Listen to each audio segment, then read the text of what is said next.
नमस्कार.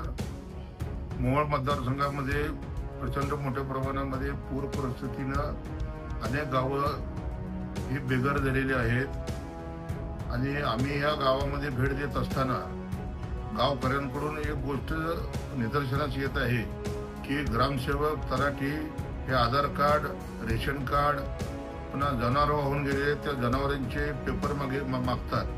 परंतु प्रशासनाला माझी विनंती आहे की गावाच्या गावं पाण्यामध्ये गेली असताना त्या गावामध्ये सगळे रेशन कार्ड असेल, आधार कार्ड असेल, मतदान कार्ड हे घरामध्ये असताना तुम्हाला कुठून उपलब्ध करून द्यायचे. त्यामुळं गावामध्ये ग्रामपंचायतमध्ये या सर्व गोष्टीची नोंद असते.